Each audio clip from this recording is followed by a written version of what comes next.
Sal de aquí, ahora. Eso fue lo que mi esposo me susurró al oído a las 8:19 de la noche del 24 de diciembre. No alzó la voz, no discutió, solo ordenó. Y su tono fue tan frío que me dejó sin aire. Él no sabía algo. Yo era contadora forense jubilada.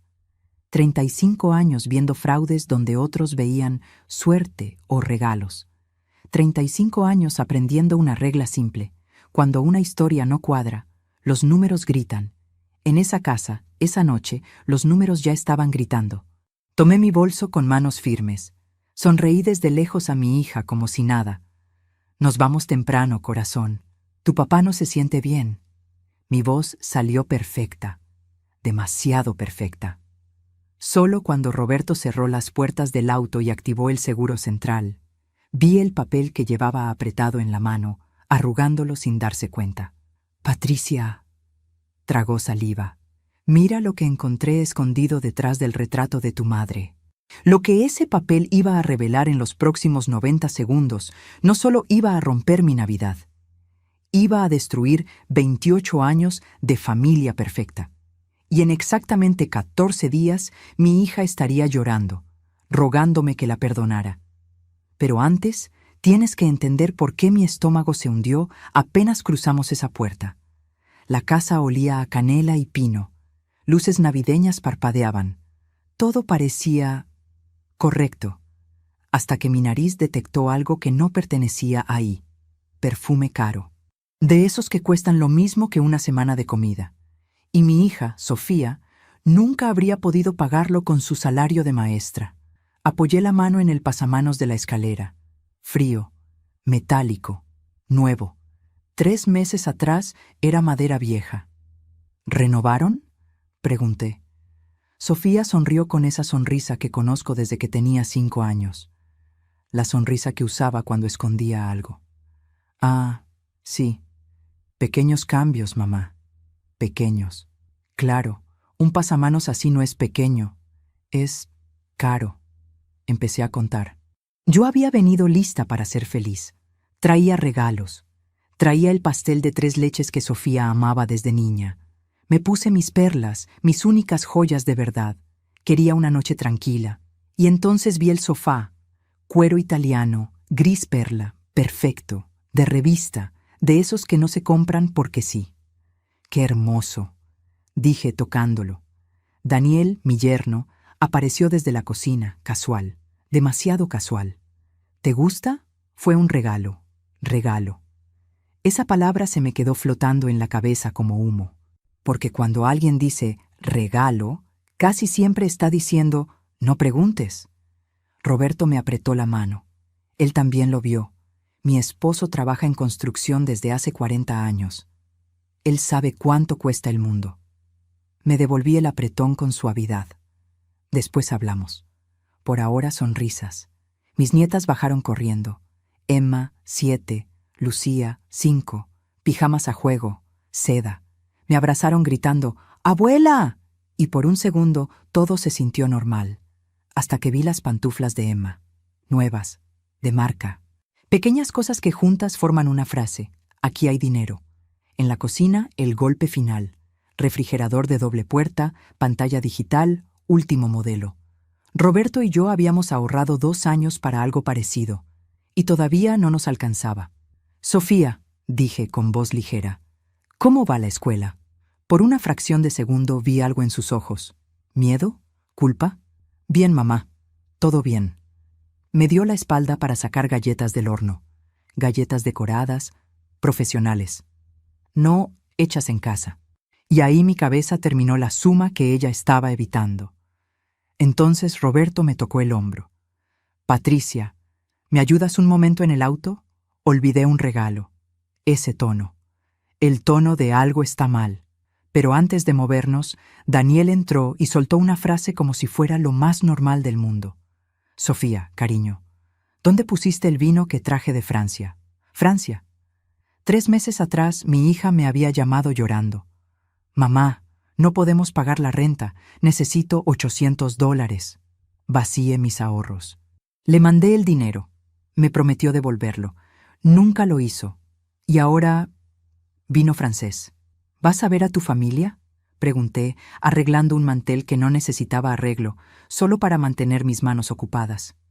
No, nos quedamos aquí, más tranquilo. Sofía no me miraba a los ojos, y yo conocía cada gesto de mi hija. Mi hija estaba mintiendo. Roberto volvió a tocarme el hombro. Esta vez, su mano temblaba. Patricia, el auto. Ahora. Pero Emma nos tomó de las manos. Vengan a ver mi cuarto. Papá lo rediseñó completo. Subimos. Y con cada escalón, esa sensación crecía, como cuando estás a punto de descubrir algo que preferirías no saber.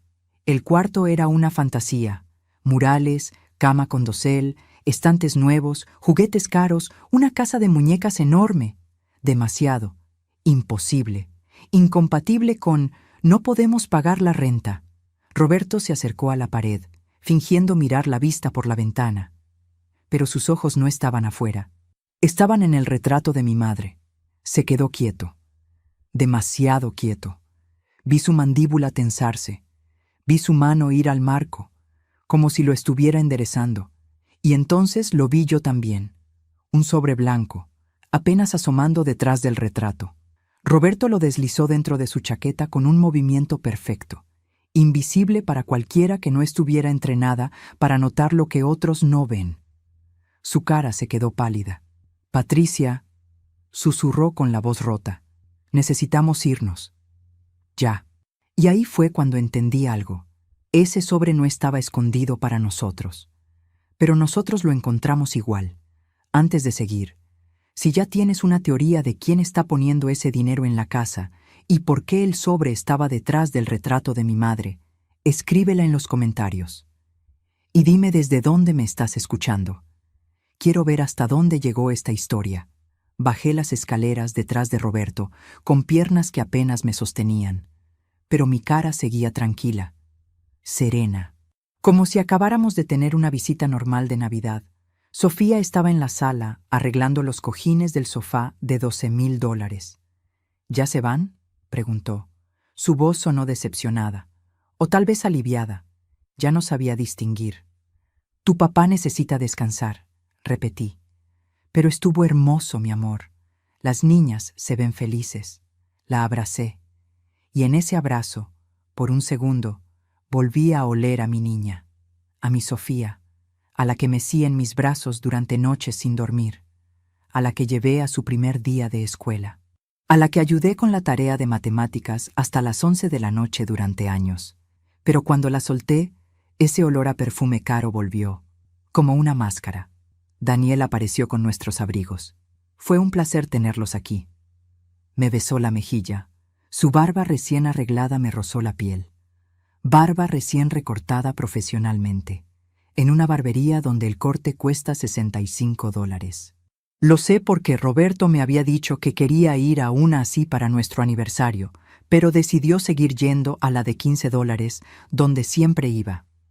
En el auto, el silencio era tan denso que podía saborearlo. Metálico, amargo, como cuando estás a punto de vomitar pero te lo tragas. Roberto manejó 3 cuadras antes de detenerse en una calle oscura bajo un árbol sin luces navideñas. Apagó el motor. El silencio de diciembre nos envolvió. Frío. Completo. Abre el sobre, dije. Sus manos temblaban mientras lo sacaba de su chaqueta. El papel estaba arrugado donde lo había apretado. Lo alisó contra el volante, lo abrió, y lo que vi dentro hizo que todo mi cuerpo se pusiera rígido. No era una carta, no era una factura, eran fotografías. 4 fotografías de mi madre, de cuando ella tenía mi edad, sonriendo, feliz. Y detrás de cada una, escrito con letra que no reconocí, un número: 45,000, 68,000, 92,000, 120,000. Roberto volteó una de las fotos. En el reverso, una fecha: 3 de marzo, 2023. Hace casi 2 años, 3 meses después de que mi madre muriera. ¿Qué significa esto?, susurró Roberto. Pero yo ya estaba sumando, ya estaba calculando, ya estaba haciendo lo que hice durante 35 años, seguir el rastro del dinero, $325,000 en total, y detrás de cada foto de mi madre, como si ella estuviera respaldando algo, garantizando algo.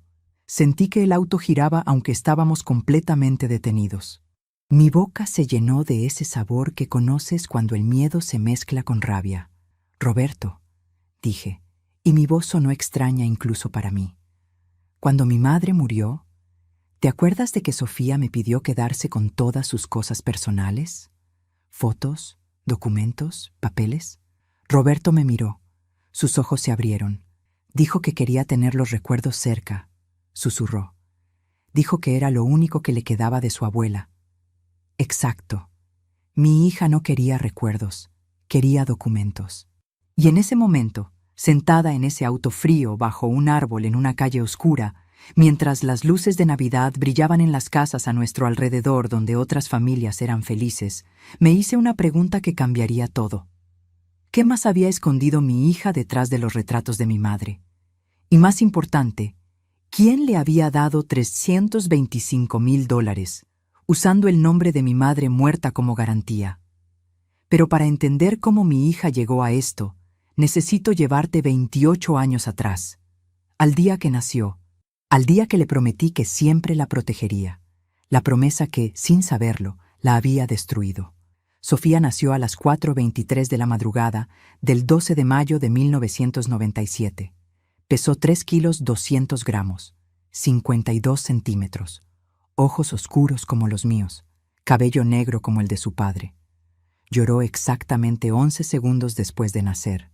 Luego se quedó en silencio, mirándome con esos ojos que parecían entender todo. La enfermera me la puso en el pecho y dije en voz alta, delante de Roberto, delante de Dios, delante de quien quisiera escuchar: te prometo que nunca te faltará nada. Te prometo que tendrás todo lo que yo nunca tuve. Te prometo que serás feliz. Esa promesa, esa maldita promesa. No sabía entonces que estaba plantando la semilla de mi propia destrucción.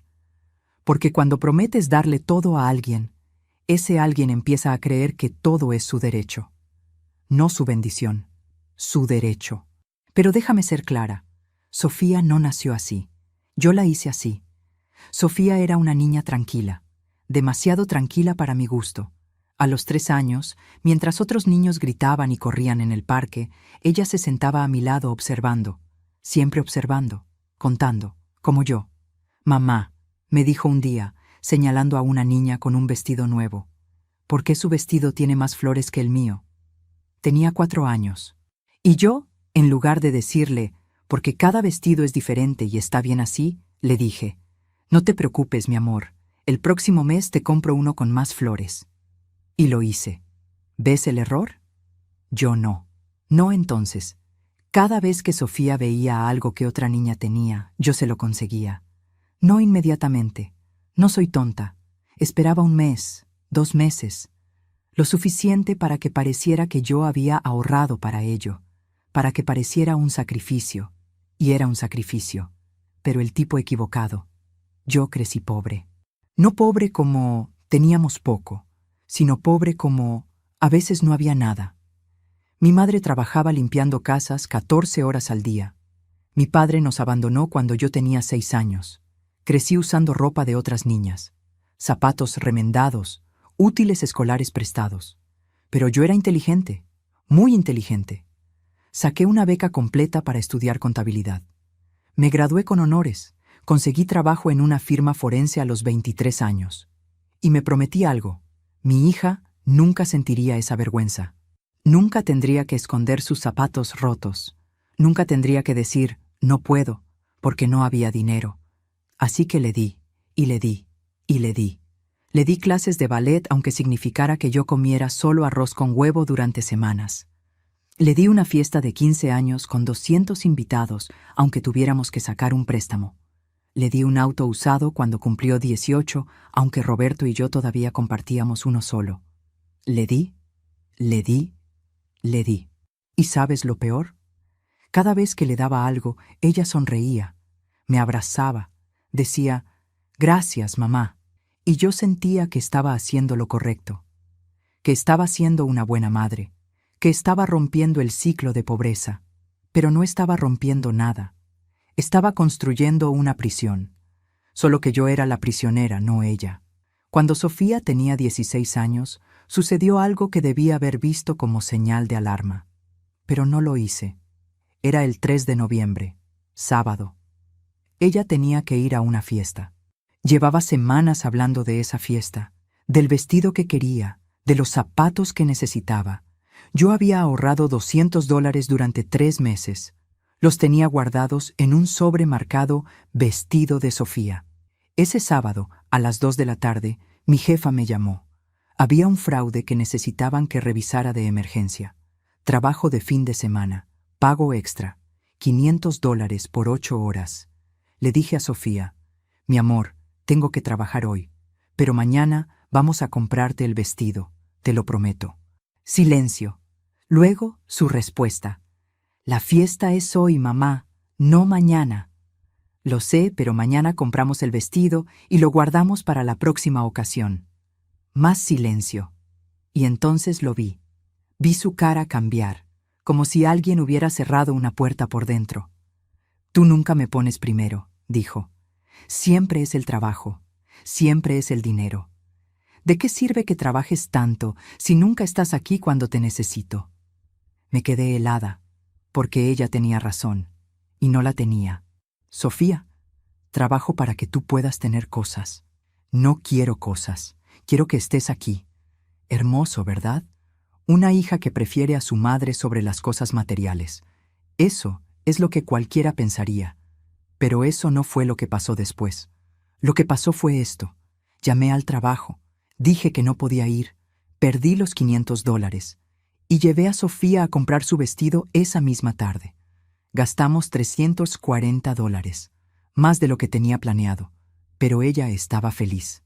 Cuando salimos de la tienda, esperaba que me agradeciera, que reconociera el sacrificio. En cambio, dijo, ¿podemos parar por los zapatos? Estos que traigo no combinan. $100 más en zapatos. Y en el auto, de regreso a casa, ni una sola vez dijo, gracias. Ni una sola vez preguntó por el trabajo que había perdido. Solo habló de cómo su amiga Isabel iba a usar un vestido de diseñador y cómo el suyo, aunque lindo, no era lo mismo. Debía haberla confrontado ahí. Debía haberle dicho, Sofía, esto es suficiente, tienes que aprender a estar agradecida. Pero no lo hice, porque en el fondo yo tenía miedo de que si no le daba lo que quería, me recordaría a mi madre. Mi pobre madre que no pudo darme nada, y yo no quería ser esa madre. Entonces seguí dando.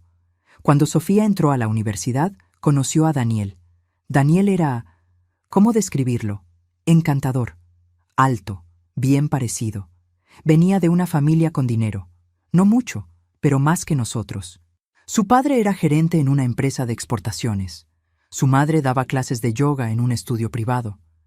La primera vez que lo traje a casa, a las 7:15 de la tarde de un viernes, Daniel miró alrededor de nuestra sala y dijo, «Qué acogedor. Me recuerda a la casa donde creció mi niñera». Roberto me apretó la mano bajo la mesa. Sofía se rió como si fuera un chiste, pero no era un chiste, y yo lo supe, pero no dije nada, porque Sofía lo miraba como si él fuera el sol, y yo no quería ser la madre amargada que arruinaba la felicidad de su hija. Pero mi madre sí dijo algo. Mi madre, que para entonces tenía 72 años y vivía en un pequeño apartamento que yo le pagaba, invitó a Sofía y Daniel a cenar un domingo. Era el 16 de marzo, 2 meses después de que empezaran a salir. Mi madre cocinó todo el día, sopa de pollo, tamales, arroz con leche, comida sencilla, pero hecha con amor. Daniel llegó con 40 minutos de retraso, sin disculparse. Se sentó a la mesa, probó los tamales y dijo, «Están buenos. Diferentes a los que hace mi madre, pero buenos». Mi madre sonrió, pero yo vi el dolor en sus ojos. Después de cenar, cuando Sofía y Daniel se fueron, mi madre se quedó sentada en la mesa, mirando los platos sucios. «Patricia», dijo, «ese muchacho no es para tu hija». «Mamá, apenas lo conoces». «Conozco suficiente. Ese muchacho mira a Sofía como si fuera un juguete, algo que puede usar y dejar cuando se aburra». «Estás exagerando». Mi madre negó con la cabeza. Lentamente, tristemente. No estoy exagerando, y tú lo sabes. Pero no vas a hacer nada porque Sofía está feliz. ¿Y tú crees que tu trabajo es mantenerla feliz? Pero no lo es, Patricia. Tu trabajo era enseñarle a ser fuerte. Y no lo hiciste. Esas palabras, esas malditas palabras, me dolieron más que cualquier cosa que alguien me hubiera dicho, porque eran verdad. Mamá, yo solo quería que ella tuviera lo que yo no tuve. Y ahora tiene algo peor, respondió mi madre. Tiene todo y no valora nada. Discutimos esa noche, la primera vez en años. Le dije que no entendía, que los tiempos habían cambiado, que yo estaba haciendo lo correcto. Ella solo dijo: ya verás. Cuando sea demasiado tarde, ya verás. Mi madre murió 2 años después, el 14 de diciembre. Ataque al corazón, rápido, sin sufrimiento. Dejó muy poco: su ropa, sus fotos, unos cuantos documentos, su fe en Dios, y una carta para mí que encontré dentro de su Biblia. La carta decía: Patricia, si estás leyendo esto, ya me fui. No te sientas triste. Viví una vida completa. Te vi crecer. Vi a mi nieta crecer. Eso es suficiente. Pero necesito decirte algo que no tuve el valor de decir en vida. Protege tu herencia. No me refiero al dinero. Me refiero a tu nombre, a tu dignidad, a tu paz. He visto cómo das y das y das. Y temo que un día no quede nada de ti. Guarda esta carta. Y cuando llegue el día que sientas que has perdido todo, recuerda, tu valor nunca dependió de lo que le diste a otros. Tu valor es tuyo, siempre fue tuyo. Con todo mi amor, mamá. Lloré durante 3 días después de leer esa carta. Pero incluso entonces, no entendí realmente lo que trataba de decirme. No hasta que vi esas fotos de ella en ese sobre, escondidas detrás de su retrato, usadas como... ¿Qué? ¿Garantía? ¿Evidencia? ¿Prueba de algo? Y me di cuenta de algo horrible. Mi hija había estado planeando esto desde hace tiempo, mucho tiempo. Porque no escondes fotos de tu abuela muerta con cantidades de dinero escritas detrás, a menos que esas fotos signifiquen algo. A menos que estés usando su nombre, su identidad, su memoria. En el auto, con Roberto a mi lado, sostuve esas fotografías y sentí que algo dentro de mí se quebraba. No era tristeza, no todavía. Era algo peor. Era claridad. Esa claridad fría y brutal que llega cuando finalmente ves la verdad que habías estado evitando durante años. Mi hija no me amaba. Mi hija me usaba. Y había estado usándome. Por años. Tal vez siempre.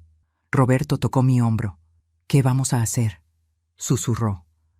Doblé las fotografías con cuidado. Las puse de vuelta en el sobre. Lo guardé en mi bolso. Vamos a investigar, dije.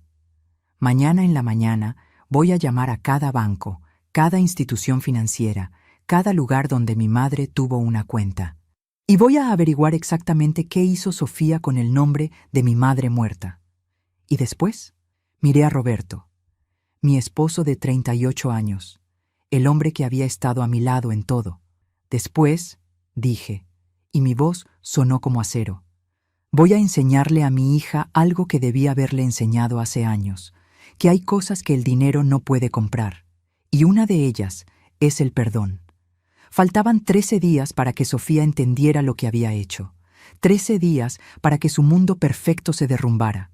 Pero primero tenía que encontrar las respuestas, y sabía exactamente dónde empezar a buscar. El 25 de diciembre, a las 6:34 de la mañana, abrí los ojos antes de que sonara la alarma. No había dormido. En realidad, no sé si cerré los ojos más de 20 minutos seguidos. Cada vez que intentaba dormir, veía esas fotografías. Los números: 45,000, 68,000, 92,000, 120,000, $325,000 en total. Roberto estaba despierto también. Lo supe porque su respiración no tenía ese ritmo lento del sueño. Estaba mirando al techo, pensando. Los bancos están cerrados hoy, dijo sin mirarme. Es Navidad. Lo sé, respondí. Pero hay algo que sí puedo hacer hoy. Me levanté. Me vestí. pantalones negros, blusa gris, mi ropa de trabajo, la ropa que usaba cuando tenía que investigar, cuando tenía que ser la Patricia que resolvía problemas, no la Patricia que los ignoraba. Roberto se levantó conmigo. No preguntó qué iba a hacer. Ya lo sabía. A las 8:15 de la mañana estaba sentada en la mesa de mi cocina con mi laptop, una taza de café que no había tocado y 3 cajas de documentos. Las cajas contenían todo lo que mi madre había dejado, todo lo que Sofía me había devuelto después de quedarse con los recuerdos. Sofía me había devuelto estas cajas 6 meses después del funeral, el 18 de junio. Ya saqué las fotos que quería, mamá. Pensé que tú querrías guardar el resto. Yo había guardado esas cajas en el sótano sin abrirlas. Era demasiado doloroso, demasiado pronto, pero ahora las abrí, una por una. Primera caja, ropa, blusas, faldas, el chal que mi madre usaba para ir a misa. Olía a ella todavía, a ese jabón de lavanda que usaba. Segunda caja, libros, su Biblia, novelas viejas, recetas escritas a mano en papeles amarillentos. Tercera caja, documentos. Y aquí fue donde encontré lo primero. Faltaban papeles. Lo supe inmediatamente porque conocía a mi madre. Ella era ordenada, meticulosa. Guardaba todo en carpetas con etiquetas. Impuestos, médico, banco, casa. La carpeta de banco estaba ahí, pero estaba delgada, demasiado delgada. Abrí la carpeta. Había 3 estados de cuenta, de hace 4 años, nada reciente, nada de los últimos 2 años de su vida. ¿Dónde estaba el resto? Revisé la carpeta de casa. Vacía. Completamente vacía. Mi madre había alquilado su apartamento durante 25 años. Debía haber contratos, recibos de pago, correspondencia con el propietario. Todo había desaparecido. Roberto, llamé. Ven a ver esto. Mi esposo bajó, miró las carpetas, frunció el ceño. ¿Sofía te devolvió esto así? Exactamente así. ¿Y no te pareció extraño? La verdad horrible era que no. No me había parecido extraño porque no lo había revisado, porque confié, porque mi hija me dijo, saqué lo que quería y yo asumí que era verdad. Qué tonta fui. Pero aquí está lo que sí había en las cajas: recibos. Pequeños recibos guardados en una caja de galletas que mi madre usaba para guardar cosas sin importancia. Y cuando los revisé, encontré algo. Un recibo del 3 de marzo de 2023. Notaría Pública Delgado. Servicios de certificación, $150. La misma fecha que estaba escrita detrás de la primera fotografía. Fotografié el recibo con mi teléfono. Lo guardé en una carpeta que titulé Evidencia. Primera pieza. Seguí buscando. Y encontré más. Un recibo del 17 de mayo de 2023.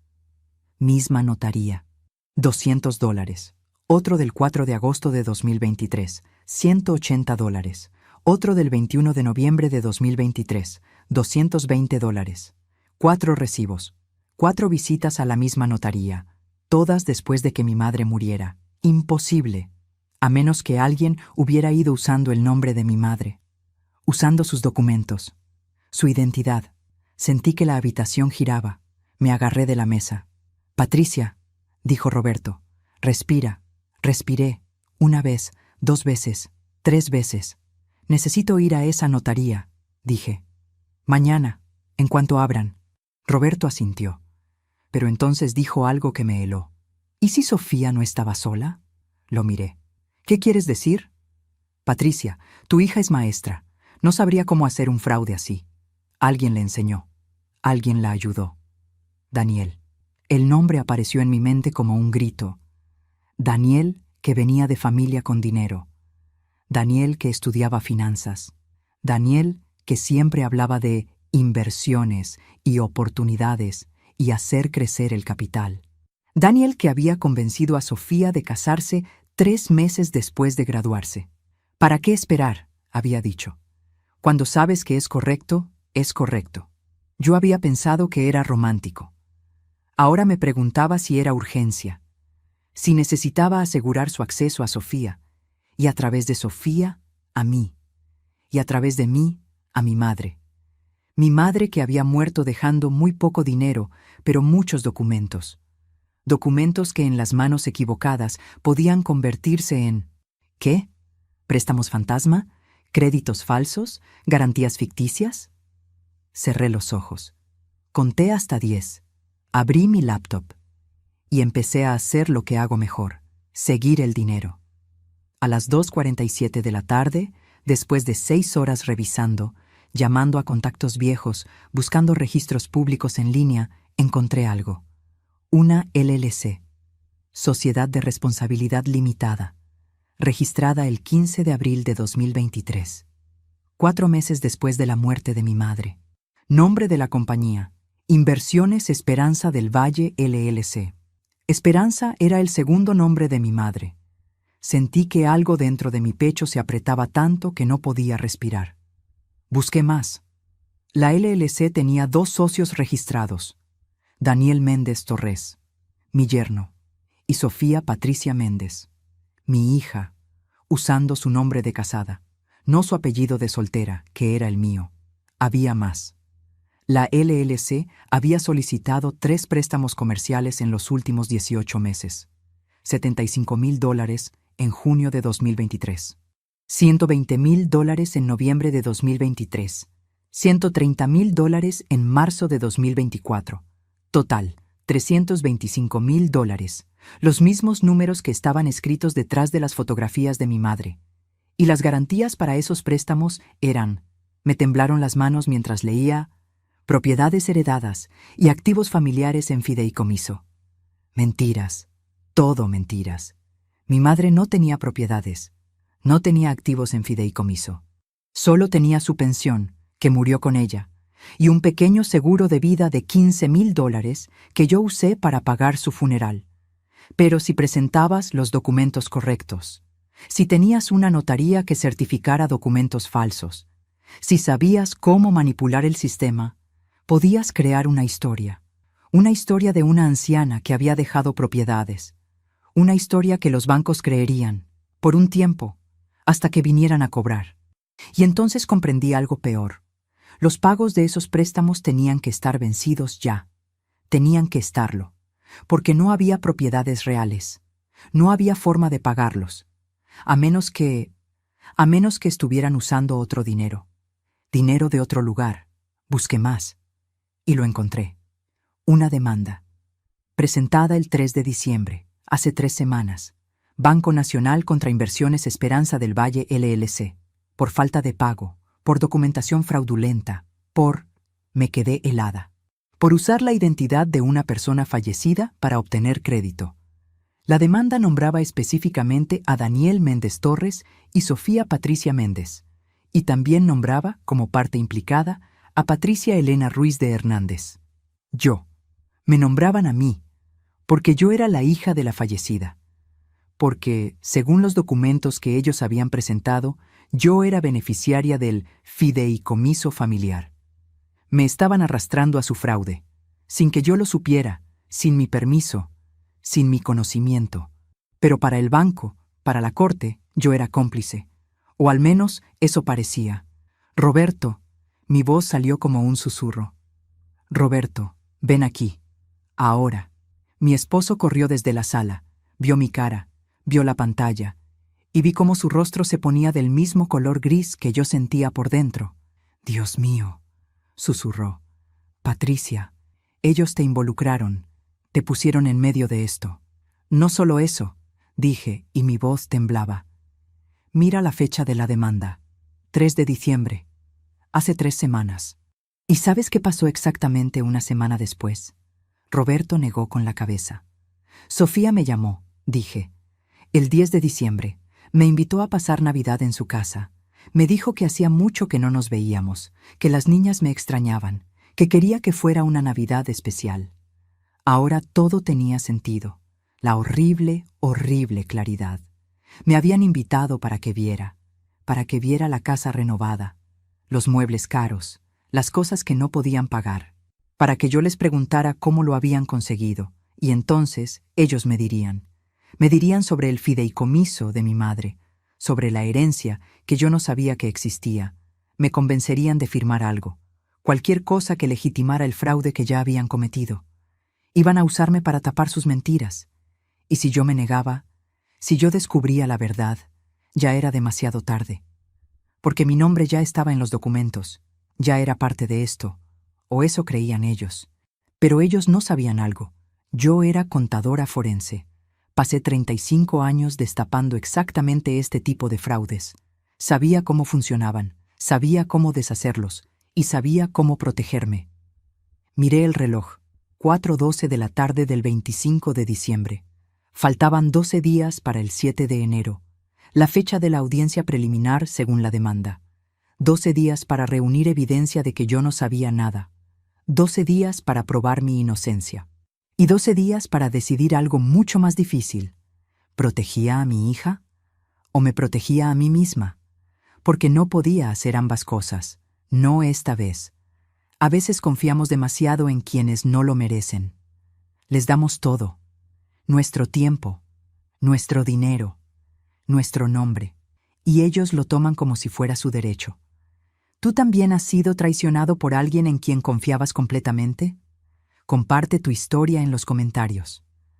Porque necesito saber que no estoy sola en esto. Cerré la laptop. Me quedé sentada en esa cocina donde había alimentado a mi hija durante años, donde le había enseñado a cocinar, donde habíamos reído y llorado y planeado sueños. Y me pregunté, ¿en qué momento exacto perdí a mi hija? ¿O nunca la tuve realmente? El 26 de diciembre, a las 8:00 de la mañana en punto, estaba parada frente a la Notaría Pública Delgado. No habían abierto todavía, pero yo ya estaba ahí, con mi portafolio, con mis documentos, con mi cara de soy alguien que sabe exactamente lo que está buscando y no me iré sin respuestas. Roberto había querido venir conmigo. Le dije que no. Esto tenía que hacerlo sola. A las 8:47 de la mañana, una mujer de unos 40 años abrió la puerta. Bajita, cabello recogido, traje azul marino. ¿Puedo ayudarla? Sí, dije, y mi voz salió más firme de lo que me sentía por dentro. Necesito hablar con el notario Delgado. Es sobre servicios que supuestamente se realizaron usando documentos de mi madre. Ella murió hace 2 años. La mujer parpadeó. Por un segundo vi algo en su cara, reconocimiento, o tal vez miedo. Déjeme ver si está disponible. Me hizo pasar a una sala de espera, sillas de cuero sintético, revistas viejas, una planta artificial en la esquina. Esperé 17 minutos. Luego un hombre salió, alto, 50 y tantos años, cabello gris, lentes sin montura, sonrisa profesional que no llegaba a sus ojos. ¿Señora? ¿Hernández? Ruiz de Hernández. Patricia Ruiz de Hernández, hija de Esperanza del Valle Ruiz, fallecida el 14 de diciembre de 2022. Vi cómo su sonrisa se congelaba. Solo un segundo. Pero lo vi. Pase a mi oficina, por favor.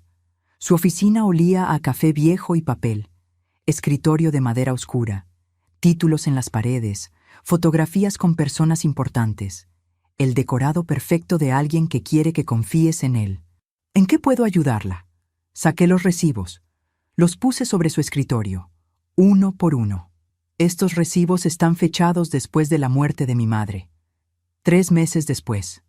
6 meses. 9 meses. Quiero saber qué servicios fueron prestados. Quiero copias de todos los documentos que fueron certificados. Y quiero saber quién los solicitó. El notario Delgado miró los recibos sin tocarlos, como si fueran veneno. Señora, usted entiende que hay confidencialidad cliente-notario. Usted entiende, lo interrumpí y mi voz era acero, que certificar documentos usando la identidad de una persona fallecida es fraude y que yo, como contadora forense jubilada, sé exactamente cómo reportar esto a la Fiscalía Estatal. Silencio. El tipo de silencio que llega cuando alguien sabe que lo atraparon. Necesito revisar mis archivos, dijo finalmente. ¿Puede volver mañana? No, espero aquí. Puede tomar horas. Tengo tiempo. Nos miramos. Y en ese momento, él supo. Supo que yo no era una madre ingenua buscando respuestas simples. Era una profesional. y yo sabía exactamente lo que él había hecho. «Deme 2 horas», dijo. Esperé 3 horas y 40 minutos, pero él regresó, con una carpeta delgada, muy delgada. «Estos son los documentos que puedo compartir sin violar regulaciones», dijo, poniendo la carpeta sobre el escritorio entre nosotros como si fuera una barrera. Abrí la carpeta, y lo que vi confirmó mis peores sospechas. Certificaciones de documentos heredados, certificaciones de actas de propiedad, certificaciones de fideicomisos familiares. Todo falso. Todo creado usando copias fotostáticas de la firma de mi madre. Firmas que probablemente venían de documentos reales que Sofía había guardado después del funeral. Y en cada certificación, la fecha. Y junto a la fecha, una firma de quien solicitó el servicio. Daniel Méndez Torres. 4 veces. Ni una sola vez aparecía el nombre de Sofía. Pero eso no significaba que ella no supiera. Significaba que Daniel era inteligente, que él dejaba su nombre en los documentos oficiales para proteger a Sofía, para que si algo salía mal, él cargara con la culpa. O al menos, esa era la ilusión. «Necesito copias de todo esto», dije. «No puedo». Saqué mi teléfono. Fotografié cada página. Rápido, eficiente, antes de que él pudiera detenerme. «Ya no necesito su permiso», dije. «Y debería saber que voy a reportar esto. No hoy, no mañana, pero pronto. Señora Hernández, usted solo certificó documentos fraudulentos sabiendo o debiendo saber que la persona cuya identidad estaba siendo usada estaba muerta. Eso es complicidad». Me paré. Tomé mi portafolio. «Que tenga un buen día, señor Delgado». Salí de esa oficina sintiendo algo extraño. No era victoria, era algo más frío, más duro. Era la certeza de que no había vuelta atrás. A las 3:23 de la tarde, mi teléfono sonó. Era Sofía. Miré la pantalla. Su foto. Sonriendo. Esa foto que tomé hace 2 años en su graduación de maestra. Ese día había estado tan orgullosa. Dejé que sonara. 1 vez, 2 veces, 3 veces. Al cuarto timbre contesté. «Hola, mi amor». «Mamá». Su voz sonaba extraña, tensa. «¿Cómo estás?» «Bien». «¿Y tú?» «Bien. Escucha, quería preguntarte algo. ¿Tú y papá disfrutaron la cena de Navidad?» «Mentira. Esa no era la pregunta que quería hacer. Estuvo hermoso todo, Sofía. Tu casa se ve preciosa». «Gracias. Hemos trabajado mucho en ella». Silencio. El tipo de silencio que se llena con todas las cosas que no se están diciendo. «Mamá, ¿papá encontró todo en el auto? ¿No se le olvidó nada?» Ahí estaba, la verdadera pregunta. Ella sabía. Sabía que Roberto había encontrado algo. Tal vez Daniel lo vio. O tal vez solo sospechaban. «No», dije, y mi voz salió perfectamente natural. «Todo bien». «¿Por qué?» «No, por nada. Solo preguntaba». Más silencio. «Mamá, ¿podemos vernos? Quiero hablar contigo, a solas». Y ahí estaba, la trampa. El momento donde ella intentaría controlar la narrativa, explicarme todo de una forma que me hiciera sentir que yo estaba equivocada, que yo malinterpretaba, que todo tenía una explicación perfectamente razonable. Hace una semana habría dicho que sí, habría corrido a verla, ansiosa por creer cualquier cosa que me dijera, pero ya no era esa Patricia. «Claro, mi amor, pero no ahora. Estoy un poco ocupada. ¿Qué tal la próxima semana?» «La próxima semana». «Pero mamá, es importante». «Para mí también hay cosas importantes esta semana. ¿Puedes esperar?» Escuché su respiración, rápida, ansiosa. «Supongo que sí, pero mamá, te amo. Lo sabes, ¿verdad?» Y esas palabras, que antes me habrían derretido el corazón, ahora solo me sonaron vacías. Porque el amor no miente. El amor no roba. El amor no usa la identidad de tu abuela muerta para cometer fraude. «Yo también te amo, Sofía». Y colgué. Roberto estaba parado en la puerta de la cocina, mirándome. «¿Qué vas a hacer?» «Lo que debí haber hecho hace años», dije. «Voy a dejar que enfrente las consecuencias de sus acciones, sin rescatarla, sin protegerla, sin dar mi dinero, mi nombre o mi paz para salvarla de algo que ella misma creó. Esa noche, a las 11:34 de la noche, mientras Roberto dormía, yo seguía despierta, revisando, calculando, planeando. Y entonces recibí un mensaje, de un número que no reconocía. Señora Hernández, soy Martín Delgado, el notario. Necesito hablar con usted, urgente. Hay algo que no le dije hoy, algo que necesita saber antes de hacer cualquier reporte. Por favor, llámeme. Miré el mensaje durante 10 minutos completos. Podía ignorarlo, podía bloquearlo, podía seguir adelante sin saber qué más había. Pero yo no funcionaba así. Necesitaba saber toda la verdad, no importa cuánto doliera. Marqué el número. Contestó al primer timbre. Gracias por llamar, dijo. Su voz sonaba diferente, más suave, más asustada. Señora, esta tarde después de que se fue, revisé más archivos y encontré algo que creo que usted no sabe. ¿Qué? Su hija y su yerno vinieron a verme hace 2 semanas, el 11 de diciembre. Me preguntaron si yo recordaba a usted, si usted había estado involucrada en las certificaciones. Mi corazón se detuvo. ¿Y qué le dijeron? Me dijeron que usted había perdido la memoria, que estaba confundida, que si usted venía haciendo preguntas, que no le hiciera caso, que estaba senil. La palabra me golpeó como un puñetazo. Senil. Mi propia hija había ido a un notario a decirle que yo estaba senil, a desacreditarme antes de que yo siquiera supiera que había un problema. Estaba planeando destruir mi reputación, mi credibilidad, mi cordura, para protegerse ella. ¿Hay algo más?, pregunté, y mi voz sonaba hueca incluso para mí. Sí. Me ofrecieron $5,000 para que, si usted venía, les avisara inmediatamente, y para que le dijera que no había registros, que todo estaba limpio. ¿Y por qué no lo hizo? Silencio. Luego, porque vi su cara hoy, y me recordó a mi madre que murió el año pasado, y pensé, si alguien hiciera esto con la identidad de mi madre, yo querría que alguien me dijera la verdad. Colgué el teléfono, y me quedé sentada en la oscuridad de mi cocina, en la casa donde había criado a esa niña que ahora estaba dispuesta a destruirme. No lloré, no grité, no me quebré. Solo me quedé ahí, sintiendo cómo algo dentro de mí se cerraba, como una puerta, como una ventana, como un libro. Faltaban 11 días para la audiencia.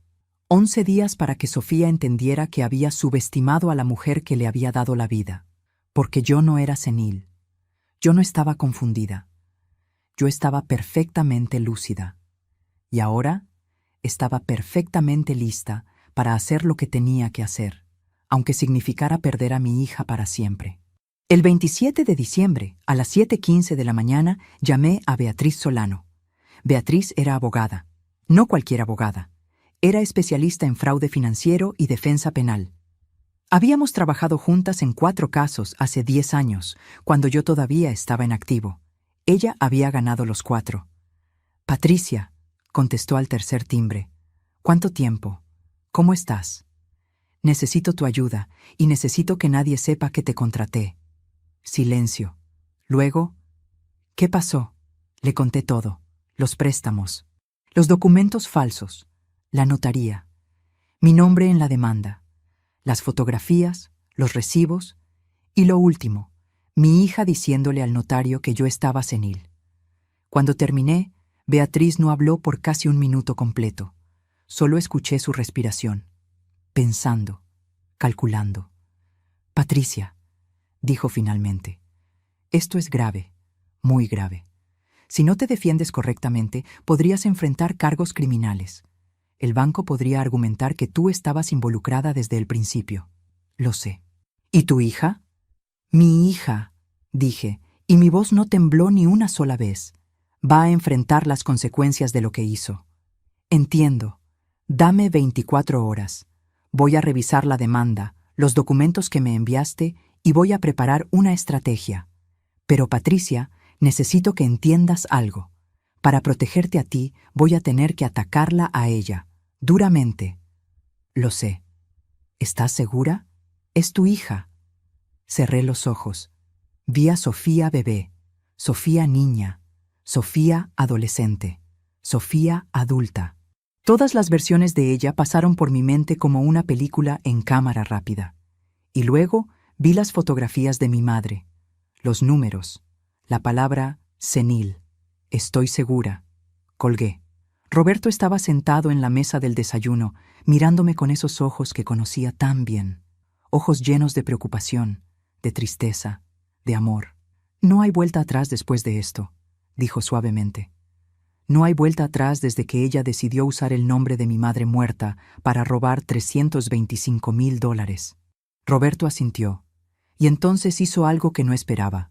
Se paró, caminó hacia mí y me abrazó. Fuerte, como si tratara de mantenerme de una pieza, y por un segundo, solo un segundo, dejé que mis defensas cayeran. Dejé que mi cabeza descansara en su hombro. Dejé que él me sostuviera, pero solo un segundo, porque no podía permitirme el lujo de quebrarme. No todavía. A las 10:33 de la mañana, mi teléfono sonó otra vez. Era Sofía. No contesté. Volvió a llamar a las 10:41, a las 10:55, a las 11:12. Al cuarto intento, mandó un mensaje. «Mamá, por favor contesta. Necesito hablar contigo. Es urgente, por favor». No respondí. A las 2:47 de la tarde, alguien tocó a mi puerta. Miré por la ventana. Era Sofía, parada en mi entrada, sola, sin Daniel, sin las niñas. Vestía jeans y una sudadera gris, cabello recogido en cola de caballo. Se veía cansada, más joven de sus 28 años, como cuando era adolescente y venía a pedirme perdón por algo que había hecho mal. Roberto me miró. «¿Qué hacemos?» Respiré hondo. Alicé mi blusa. Revisé mi cara en el espejo del pasillo. Serena, calmada, perfectamente controlada. Abrí la puerta. «Sofía, qué sorpresa». «Mamá», dijo, y su voz se quebró un poco. «¿Podemos hablar?» «Claro, pasa». Entramos a la sala, nos sentamos. Ella en el sofá, yo en el sillón frente a ella. Roberto se quedó parado en la entrada de la cocina, presente pero silencioso, como un testigo. «Mamá», empezó Sofía retorciendo sus manos. «Sé que probablemente estás confundida». «Confundida». Esa palabra otra vez. ¿Confundida sobre qué, mi amor? Sobre las cosas que has estado investigando. El notario me llamó. Me dijo que fuiste a verlo. Por supuesto que lo hizo. Probablemente ella le pagó para que le avisara. Los $5,000 que él supuestamente había rechazado. Ah, sí. Fui a hacerle algunas preguntas sobre servicios que se realizaron después de la muerte de tu abuela. «Mamá, eso fue un error, un malentendido. Déjame explicarte». «Por favor», dije, y mi voz era miel. «Explícame». Vi cómo sus ojos se movían, pensando, calculando qué decir, cuánto admitir. Después de que murió la abuela, encontramos unos documentos. Documentos que mostraban que ella había invertido en algunas propiedades hace años. Cosas que nunca te dijo porque, bueno, tú sabes cómo era. No quería preocuparte con asuntos de dinero. La mentira era buena, casi creíble. Si yo no hubiera sabido la verdad, casi la habría creído. ¿Propiedades? ¿Qué tipo de propiedades? Pequeños terrenos, inversiones modestas, pero tenían valor. Y Daniel y yo pensamos que podíamos usarlas para mejorar nuestra situación, para darles una mejor vida a las niñas, para no tener que pedirte dinero cada vez que teníamos problemas. Qué noble, qué considerada, qué completamente falso. Entiendo, dije. ¿Y por qué no me dijiste nada? Porque, Sofía bajó la mirada, no queríamos que te sintieras mal. Sabíamos que tu mamá no te dejó nada a ti, y nosotros recibir algo no parecía justo. Pensamos que era mejor manejarlo nosotros y ya. «Qué considerada eres, mi amor». Ella levantó la mirada, buscando en mi cara alguna señal de que le creía, de que todo iba a estar bien. Mantuve mi expresión perfectamente neutral. «Pero hay algo que no entiendo», continué. «Si eran inversiones legítimas, ¿por qué mi nombre aparece en una demanda por fraude?» Vi cómo su cara se ponía pálida, como si le hubiera echado agua helada. ¿Qué demanda? La demanda del Banco Nacional, presentada el 3 de diciembre, contra Inversiones Esperanza del Valle LLC, la compañía que tú y Daniel registraron usando el nombre de mi madre muerta. Silencio. El tipo de silencio que llega cuando todas las mentiras se derrumban de una vez. Mamá, yo...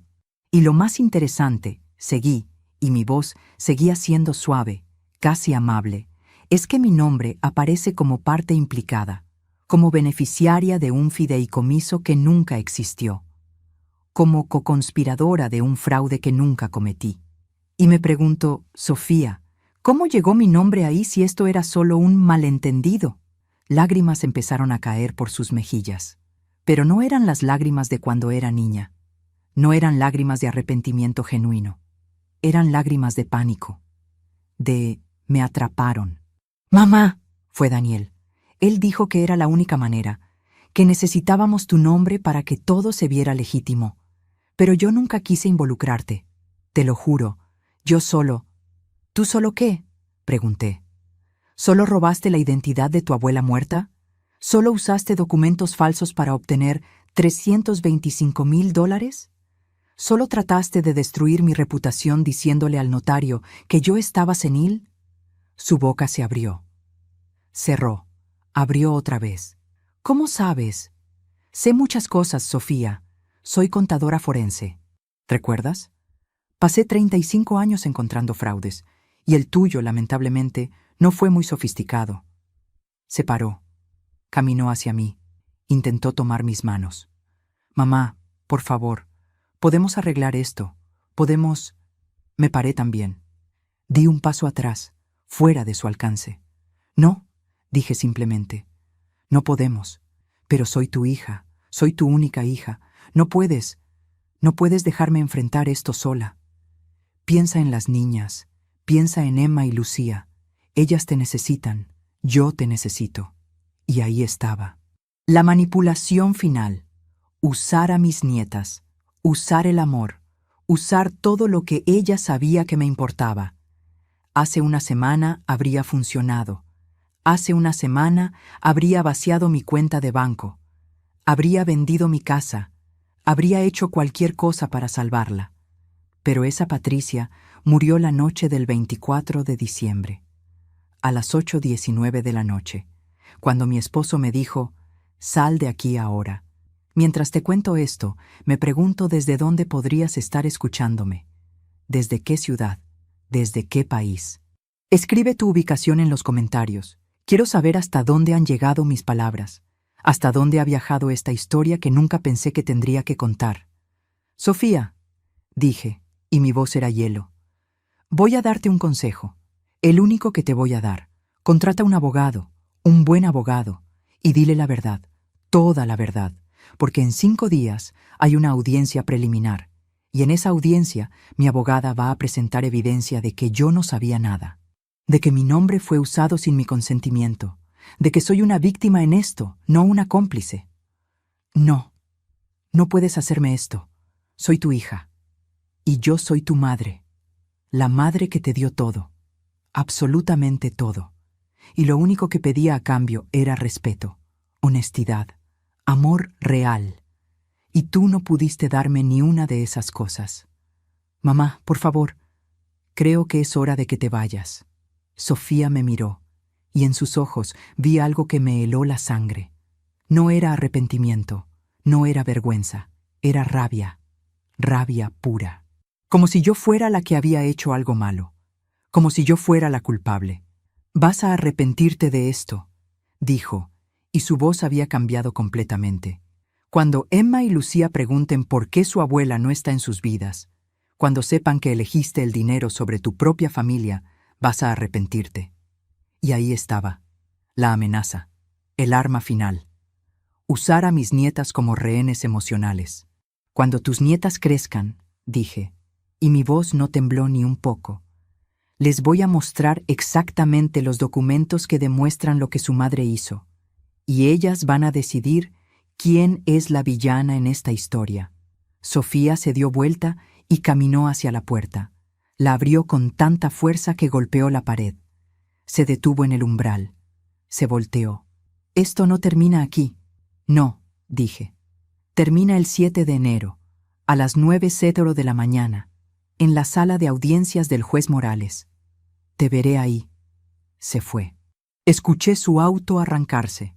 Escuché cómo se alejaba, las llantas chirriando en el asfalto. Y solo entonces, cuando la puerta estaba cerrada, cuando las cortinas estaban corridas, cuando nadie podía verme, me dejé caer en el sofá y lloré. Lloré por la niña que había perdido, por la familia que había creído tener, por los años que había desperdiciado criando a alguien que me vio como un banco, no como una madre. Roberto se sentó a mi lado. No dijo nada. Solo me sostuvo mientras yo me quebraba en 1000 pedazos. Faltaban 5 días. 5 días para la audiencia que lo cambiaría todo. Durante 3 días no supe nada de Sofía, ni una llamada, ni un mensaje, ni una palabra. Era como si hubiera desaparecido. O tal vez estaba planeando, calculando su próximo movimiento, pero yo también estaba planeando. El 28 de diciembre, Beatriz vino a mi casa a las 2:00 de la tarde. Traía un maletín, 2 carpetas y una expresión que no podía descifrar. Nos sentamos en mi mesa de comedor, la misma mesa donde había alimentado a Sofía durante años, donde había ayudado con su tarea, donde habíamos celebrado cumpleaños y navidades y domingos ordinarios. Ahora esa mesa estaba cubierta de documentos legales que probarían que mi hija era una criminal. Patricia, dijo Beatriz, abriendo la primera carpeta. Revisé todo, y tengo buenas noticias y malas noticias. Dame las malas primero. Las malas noticias son que el fraude es extenso, muy extenso. No son solo los 3 préstamos. Hay más, mucho más. Mi estómago se hundió. ¿Cuánto más? Beatriz sacó un documento, una hoja con números, demasiados números. Además de los $325,000 en préstamos comerciales, abrieron 4 tarjetas de crédito corporativas usando la misma LLC.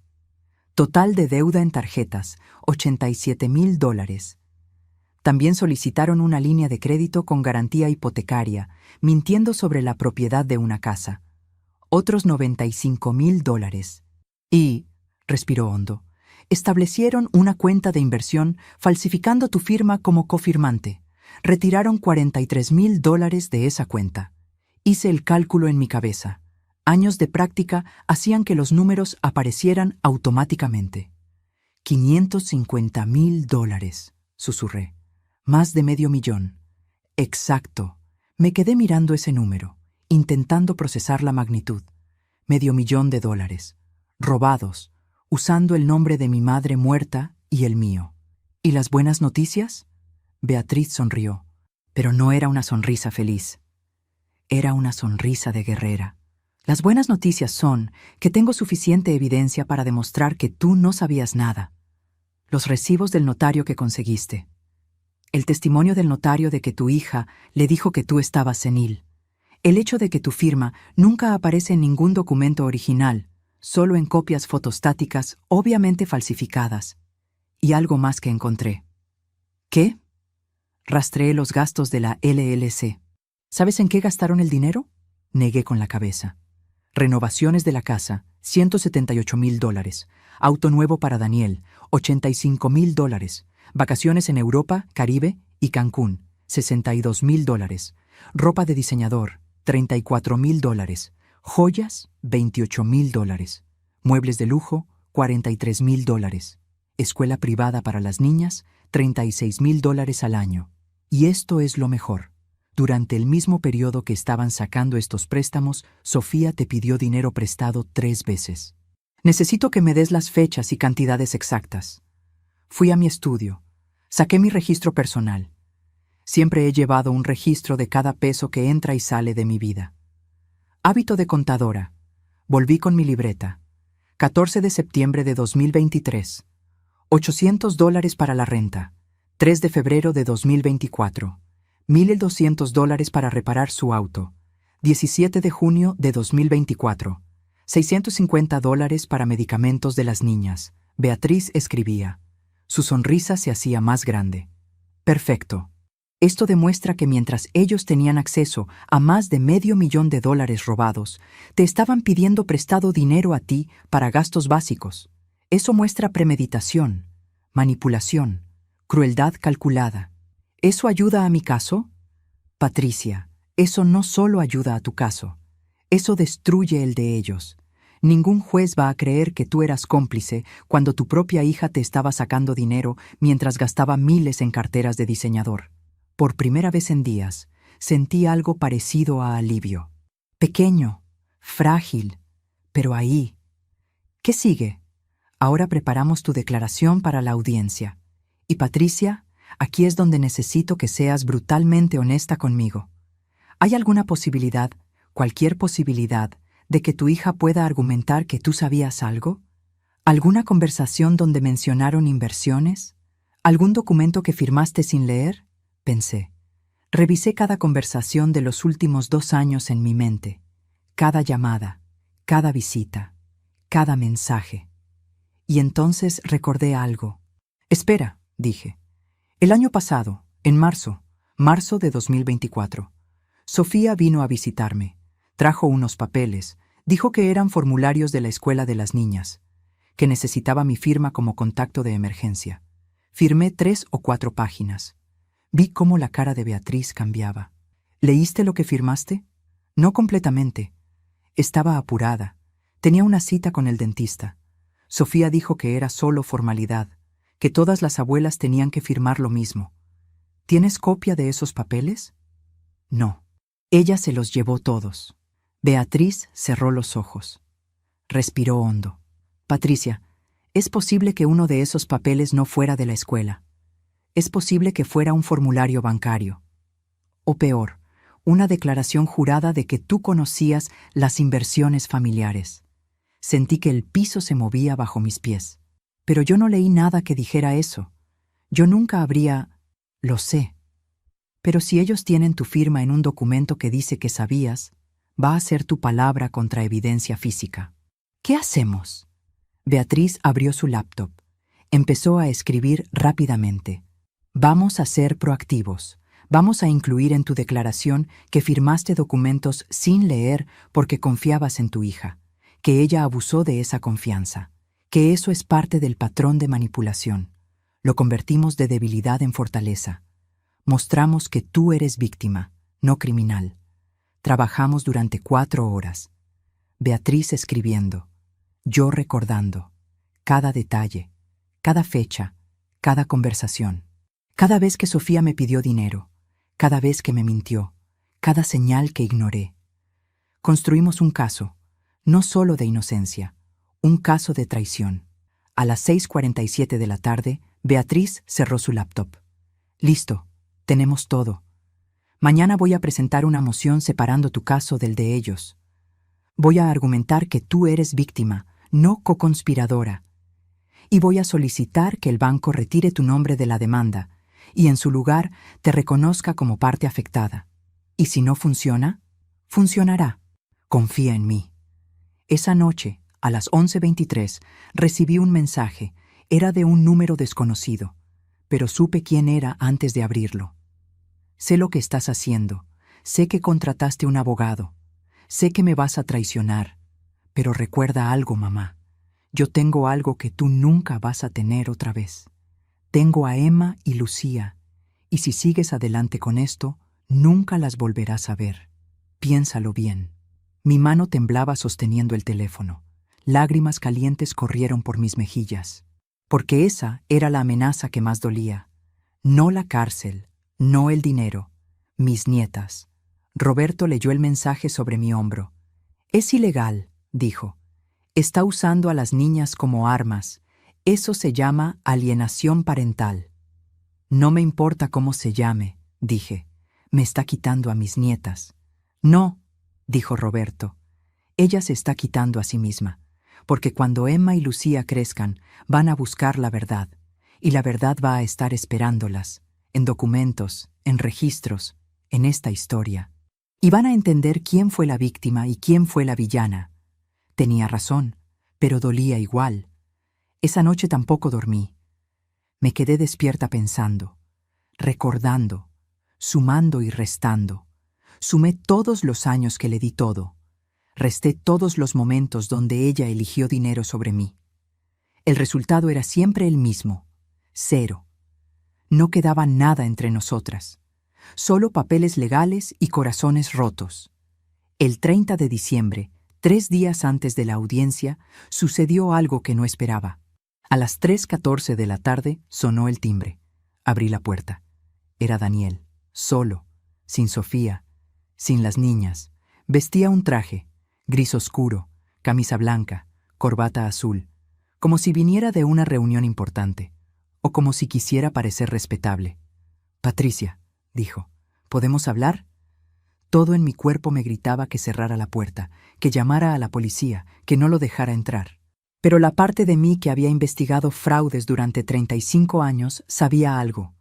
A veces los criminales se delatan solos. Solo necesitas darles espacio para hablar. Adelante. Entramos a la sala. Nos sentamos. Él se veía incómodo, nervioso. Seguía ajustándose la corbata. «Patricia, vine a hablar contigo de adulto a adulto, sin abogados, sin Sofía, solo nosotros. Te escucho. Sé que estás molesta, sé que te sientes traicionada, y lo entiendo. Pero necesitas entender la presión que estábamos bajo, las deudas, las expectativas, la necesidad de darles a Emma y Lucía una vida mejor». Hablaba como si estuviera recitando un discurso preparado, como si hubiera ensayado esto. «Y créeme», continuó, «nunca fue nuestra intención involucrarte. Eso fue un error administrativo. Alguien en el banco puso tu nombre por error y...» «Daniel», lo interrumpí, «no insultes mi inteligencia. Yo revisé los documentos. Mi nombre no está ahí por error. Está ahí porque ustedes lo pusieron. Ustedes falsificaron mi firma. Ustedes usaron la identidad de mi madre muerta. Ustedes crearon una compañía fantasma y robaron más de $500,000. Vi cómo su cara cambiaba, como si estuviera calibrando, decidiendo qué estrategia usar. «Está bien», dijo, y su voz cambió, más dura, más fría. «¿Quieres hablar con honestidad? Hablemos con honestidad. Sí, usamos documentos. Sí, tomamos algunos préstamos, pero no robamos nada. Ese dinero era para la familia, para tu familia, para tus nietas. ¿O no quieres que Emma y Lucía tengan lo mejor? No a costa de destruir la memoria de mi madre y mi reputación». «Tu reputación», sonrió, pero no era una sonrisa amable. Era cruel, burlona. «¿De qué te sirve tu reputación, Patricia? Tienes 61 años. Estás jubilada. ¿A quién le importa tu reputación? Pero Emma y Lucía, ellas tienen toda una vida por delante, una vida que nosotros estamos construyendo. Y tú la vas a destruir porque tu orgullo está herido». Y ahí estaba, la verdadero él, el que mi madre había visto, el que yo había ignorado. «Daniel», dije, y mi voz era tan fría que hasta a mí me sorprendió. «Vine a ofrecerte algo, un trato.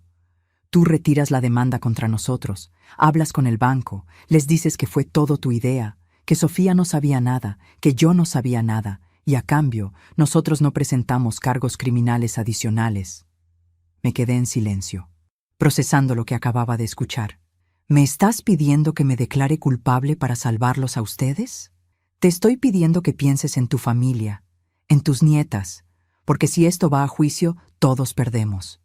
Sofía podría ir a la cárcel. ¿Es eso lo que quieres? ¿Quieres que tus nietas visiten a su madre en prisión?» Y en ese momento vi la jugada completa.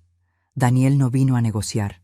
Vino a asustarme, a manipularme, a usar a mis nietas como rehenes emocionales para que yo me rindiera. Pero él no sabía algo. Él no sabía que yo ya no era la Patricia que salvaba a todos. Yo ya no era la madre que sacrificaba todo por una hija que no me lo merecía. Me paré. Esta conversación terminó. «Sal de mi casa». «Patricia, piénsalo bien. Dije que salgas de mi casa. Ahora». Se paró lentamente. Me miró con una expresión que era puro desprecio. «Vas a arrepentirte de esto. Cuando Emma te pregunte por qué no estás en su graduación, en su quinceañera, en su boda, vas a recordar este momento. Y tú», dije caminando hacia la puerta y abriéndola. Vas a recordar este momento cuando estés sentado en una sala de audiencias escuchando al juez leer la sentencia. Vete. Se fue. Y mientras veía su auto alejarse, supe algo con absoluta certeza. No había vuelta atrás. No había redención. No había final feliz donde la familia se reconciliaba. Esto terminaría en una sala de audiencias, con un juez, con evidencia, con consecuencias. Y yo estaría ahí. Faltaban 2 días para la audiencia. 2 días para que Sofía y Daniel entendieran que habían escogido a la víctima equivocada. Porque yo no era una anciana senil. Yo no era una madre ingenua. Yo no era una abuela blandita que haría cualquier cosa por ver a sus nietas. Yo era Patricia Elena Ruiz de Hernández, 61 años, contadora forense jubilada, experta en detectar fraudes. Y ellos acababan de cometer el peor error de sus vidas, subestimar a la mujer que les dio todo. Pasé el 31 de diciembre organizando documentos. Mientras el resto del mundo celebraba Año Nuevo, yo estaba sentada en mi mesa marcando páginas con notas adhesivas, subrayando números, preparando mi declaración.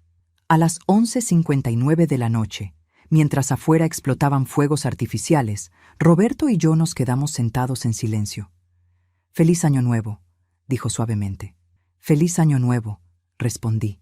Pero no había nada feliz en ello, solo había determinación. Mañana sería el 1 de enero, luego el 2, luego el 3, luego el 4, luego el 5, luego el 6. Y luego, el 7 de enero, todo cambiaría, para siempre.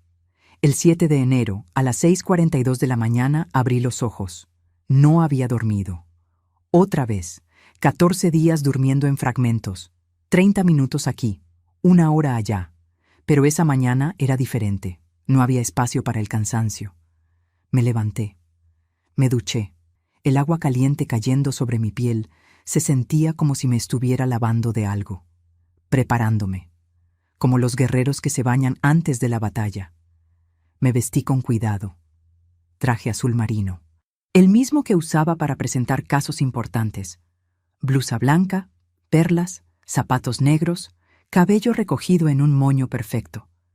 Me miré al espejo. La mujer que me devolvía la mirada no era la madre desesperada por salvar a su hija. Era la profesional que sabía exactamente cómo ganar una guerra. Y también sabía algo más. En una guerra, la verdad no siempre gana, pero la evidencia sí. A las 7:15, Roberto y yo salimos de casa. Manejamos en silencio. 43 minutos hasta el tribunal. Ni una palabra entre nosotros. A las 8:23 estacionamos frente al edificio del tribunal. Concreto gris, frío, imponente. Beatriz ya estaba esperando.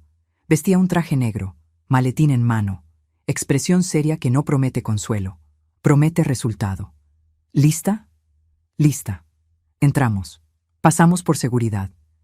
El detector de metales pitó cuando pasé. Mi collar. Las perlas que mi madre me había regalado cuando cumplí 30 años. Para que siempre recuerdes tu valor, me había dicho. Hoy las necesitaba más que nunca. No por elegancia, por armadura. Subimos al tercer piso, sala 304. El pasillo olía a limpiador industrial y a ese silencio tenso que solo existe en los tribunales. A las 8:51 los vi, Sofía y Daniel, sentados en un banco al final del pasillo. Ella vestía un vestido gris, modesto, cabello suelto, como si estuviera tratando de verse inocente. Daniel vestía traje negro.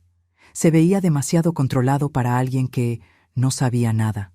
Junto a ellos, su abogado. Traje caro, maletín de cuero. Cuando nos vieron, Sofía se puso pálida. Daniel le susurró algo. Ella tenía los ojos rojos. Yo no sentí nada, ni lástima, ni dolor, ni amor, solo vacío, y el vacío, a veces, es lo más peligroso, porque no tiembla. A las 8:57 se abrieron las puertas de la sala. Caso número 2024 FR 88834. Banco Nacional contra Inversiones Esperanza del Valle LLC y partes relacionadas. Pasen, por favor. Entramos. La sala era pequeña, bancos de madera oscura, el sello del Estado en la pared, Todo olía a madera vieja y a ese peso de la justicia cuando cae sobre alguien. Nos sentamos, nosotros en un lado, ellos en el otro, como enemigos, porque eso es lo que éramos ahora. A las 9:03 entró el juez. Juez Morales, hombre de unos 65 años, cabello blanco, lentes, expresión seria de quien ha visto 1000 mentiras. Buenos días, siéntense. Este es un caso de fraude financiero con múltiples partes implicadas. Tengo aquí una moción presentada por la abogada Solano en representación de la señora Patricia Ruiz de Hernández. Una moción para separar su caso del de los otros demandados y reconocerla como víctima, no como coconspiradora. ¿Abogada Solano? Beatriz se puso de pie, y cuando habló, su voz no llenó la sala, la dominó. Su señoría, mi clienta es una mujer de 61 años, contadora forense jubilada con 35 años de trayectoria impecable, sin récord criminal. Su único error fue confiar en su hija. Su hija y su yerno usaron la identidad de la madre fallecida de mi clienta, así como falsificaron su firma para obtener más de $500,000 en préstamos fraudulentos. Escuché cómo Sofía inhalaba bruscamente, como si esas palabras no fueran frases, sino cuchillos. Tengo aquí evidencia de que mi clienta no tenía conocimiento de estas acciones. Evidencia de que los demandados trataron de desacreditarla diciendo que estaba senil. Evidencia de que mientras gastaban dinero robado en viajes de lujo, le pedían prestados cientos de dólares a mi clienta para gastos básicos. Esto no es una conspiración. Esto es abuso de confianza. Esto es explotación. Esto es fraude. Se sentó. El abogado de Sofía y Daniel se puso de pie, más joven de lo que había pensado, nervioso. Su señoría, con el debido respeto, la señora Hernández firmó documentos. Documentos falsificados, lo interrumpió Beatriz. Las firmas son copias fotostáticas de firmas reales de otros documentos, nunca originales, porque mi clienta nunca firmó nada relacionado con estos préstamos. El juez Morales abrió la carpeta azul. Revisó, página por página. El silencio era tan denso que podía escuchar mi propia respiración. Podía escuchar cómo Sofía lloraba en silencio. Después de una eternidad, el juez habló. Señor Ramírez, ¿tiene evidencia que contradiga lo presentado? ¿Alguna prueba de que la señora Hernández sabía sobre estas transacciones? El abogado abrió su maletín. Sacó un folder delgado, muy delgado. Su señoría, tenemos documentos firmados por la señora Hernández que... ¿Originales? No, su señoría. Son copias certificadas. ¿Certificadas por quién? Por la Notaría Pública Delgado. La misma notaría, interrumpió Beatriz, donde el notario admitió que los demandados le ofrecieron soborno. Tengo su declaración jurada aquí, su señoría. Vi cómo la cara del abogado se ponía roja. Vi cómo Daniel le susurraba furiosamente. Vi cómo Sofía se cubría la cara con las manos. El juez cerró las carpetas, se quitó los lentes, se frotó los ojos. He visto suficiente. La moción de la abogada Solano es aprobada. El nombre de la señora Patricia Ruiz de Hernández será removido de la demanda como co-conspiradora y será añadido como víctima. El caso contra ella está desestimado. Escuché las palabras. Las procesé. Estaba libre, legalmente libre. Pero entonces el juez continuó. En cuanto al caso contra la señora Sofía Patricia Méndez y el señor Daniel Méndez Torres, esto es uno de los casos más flagrantes de abuso de confianza familiar que he visto en mis 23 años como juez. No solo cometieron fraude bancario, también manipularon, mintieron y trataron de destruir la reputación de la madre de la señora Méndez para encubrir sus crímenes. Sofía sollozaba abiertamente. Su abogado le ponía la mano en el hombro. Por lo tanto, estoy ordenando que ambos permanezcan bajo investigación criminal. El caso será remitido a la Fiscalía del Estado. Se emitirá orden de restricción para que no se acerquen a la señora Hernández. Y se congelarán todos los activos adquiridos con los fondos fraudulentos hasta que se determine la restitución. El mazo golpeó. El sonido resonó como un trueno. Audiencia suspendida. Se levantó. Salió. Y así, En menos de 40 minutos se terminó. 14 días de investigación, 14 días de dolor, 14 días de noches sin dormir. Terminaron con el golpe de un mazo. Salimos de la sala. Roberto me tomó del brazo. Beatriz caminaba delante. Detrás de nosotros escuché a Sofía, su voz, quebrada, desesperada. Mamá, mamá, por favor, espera. Me detuve. No porque quisiera, sino porque mi cuerpo se detuvo sin mi permiso. Me di vuelta. Sofía estaba en medio del pasillo, lágrimas corriendo por su cara, máscara de rímel manchando sus mejillas, manos extendidas hacia mí. Mamá, lo siento tanto. Por favor, soy tu hija, te necesito, las niñas te necesitan. Daniel estaba detrás, con la cara roja, de rabia, no de vergüenza, de rabia porque perdió. Caminé hacia Sofía, lentamente, me detuve a 1 metro de distancia. Sofía, hace 14 días mi esposo me dijo, sal de aquí ahora. Y en ese momento no entendía por qué, pero ahora sí. Ella empezó a hablar, a dar excusas, que Daniel la había obligado, que no sabía, que fue un error. Levanté mi mano. Ella se calló. Durante 28 años te di todo, mi tiempo, mi dinero, mi amor, mi confianza, y tú tomaste todo eso y lo convertiste en mentiras, en fraude, en traición. Usaste el nombre de tu abuela muerta. Intentaste destruir mi reputación. Me llamaste senil. Y ahora que perdiste, vienes a pedirme perdón. Mamá, no, ya no soy tu mamá. Las mamás protegen. Las mamás perdonan. Las mamás salvan. Pero hay un límite, y tú lo cruzaste hace mucho tiempo. Por favor, espero que cuando Emma y Lucía tengan mi edad, tú entiendas lo que se siente. Entiendas lo que se siente dar todo y recibir traición. Porque solo entonces vas a entender lo que me hiciste. Me di vuelta. Caminé hacia la salida. Roberto a mi lado, Beatriz delante. Detrás de mí escuché el grito de Sofía. No palabras, solo un grito, de dolor, de desesperación, de pérdida. Y no me di vuelta, ni una sola vez. Salimos del edificio. La lluvia había empezado. Fría, limpiadora. Roberto me abrazó bajo la lluvia, y yo, por primera vez en 14 días, sentí algo parecido a paz. No era felicidad, no era victoria, no era alivio, era algo más profundo. Era libertad, libertad de las mentiras, libertad de la manipulación, libertad de la culpa de no ser suficiente. Porque finalmente entendí algo. Yo siempre fui suficiente. Era ella la que nunca fue suficiente para mí. 3 días después de la audiencia, un viernes a las 10:34 de la mañana, recibí una llamada de Beatriz. Patricia, necesitas venir a mi oficina. Hay algo que tienes que ver. 40 minutos después estaba sentada frente a su escritorio. Ella tenía una carpeta café, gruesa, con una etiqueta que decía Caso Méndez, evidencia adicional. Después de la audiencia, seguí investigando y encontré algo que cambia todo.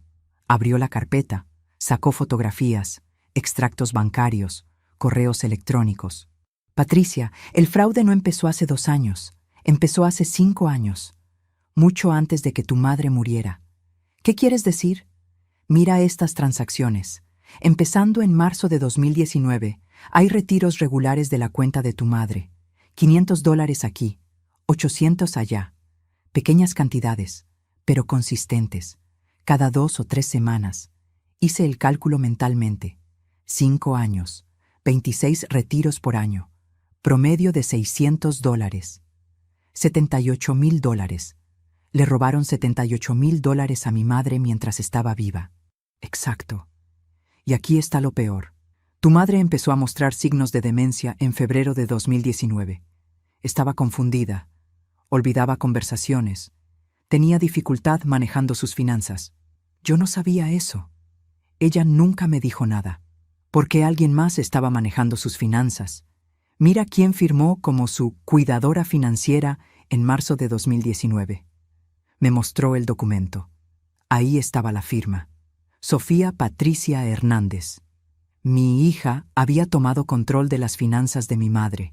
Y durante 3 años, mientras mi madre se desvanecía en demencia, Sofía la robó. Sistemáticamente, cruelmente. Hay más. Encontré correos entre Sofía y Daniel, desde 2020, hablando sobre la oportunidad, sobre cómo tu madre estaba demasiado ida para notar nada. Y lo peor es esto. Me mostró un correo, fechado el 10 de diciembre de 2022, 4 días antes de que mi madre muriera. El asunto decía, finalmente. Leí. Daniel, mamá dice que la abuela tiene días, tal vez horas. Tan pronto como pase, necesitamos actuar rápido. Ya tengo todo listo. Solo estamos esperando que esto termine para empezar la siguiente fase. Finalmente vamos a poder vivir como merecemos. La carta se me cayó de las manos. Mi hija había estado esperando que mi madre muriera, contando los días, las horas, no por dolor, sino por oportunidad, por dinero. ¿Qué hacemos con esto? Esto va a la fiscalía. Esto es explotación de persona vulnerable, abuso de anciano. Esto agrega años a cualquier sentencia. ¿Cuántos años? Entre 8 y 15 años de prisión, para ambos. Emma tendría entre 15 y 22 años cuando su madre saliera. Lucía entre 13 y 20. ¿Qué pasa con las niñas? Servicios Sociales ya está involucrado. Las niñas necesitarán custodia alternativa. Probablemente te contacten a ti como la abuela. Mis nietas. Iban a quedar sin madre, sin padre, sin hogar, por culpa de su madre. Mi hija. Todavía me pregunto si hice lo correcto. Si debía haber... Espera. Si hubieras descubierto que una extraña había robado la identidad de tu madre muerta, había robado a tu madre vulnerable, había falsificado tu firma y te había llamado senil, ¿la habrías perdonado? No, por supuesto que no. Entonces, ¿por qué sería diferente solo porque salió de tu vientre? Ahí estaba, la pregunta que había estado evitando. Todavía me pregunto si hice lo correcto. ¿Y tú? ¿Qué habrías hecho en mi lugar? ¿Protegerías a tu hijo o te protegerías a ti? Dime en los comentarios. Esta decisión me ha quitado el sueño más noches de las que puedo contar. Esa noche, a las 8:47, sonó el timbre. Señora Hernández, soy la trabajadora social Linda Vargas de Servicios de Protección Infantil. ¿Puedo pasar? Entró. Mujer de unos 40 años, traje azul. Expresión de alguien que había visto demasiado sufrimiento. Estoy aquí por Emma y Lucía. Como sabe, su hija y su yerno están enfrentando cargos serios. Necesitamos encontrar custodia temporal para las niñas. ¿Dónde están ahora? En casa, con su madre, bajo supervisión. Pero eso puede cambiar. Por eso le pregunto si estaría dispuesta a tomar custodia temporal. Mis nietas, viviendo conmigo. La parte de mí que las amaba gritaba, sí, por supuesto. Pero la parte que había sido traicionada preguntó algo diferente. ¿Sofía sabe que está aquí? Sí. Ella sugirió su nombre como primera opción. Por supuesto.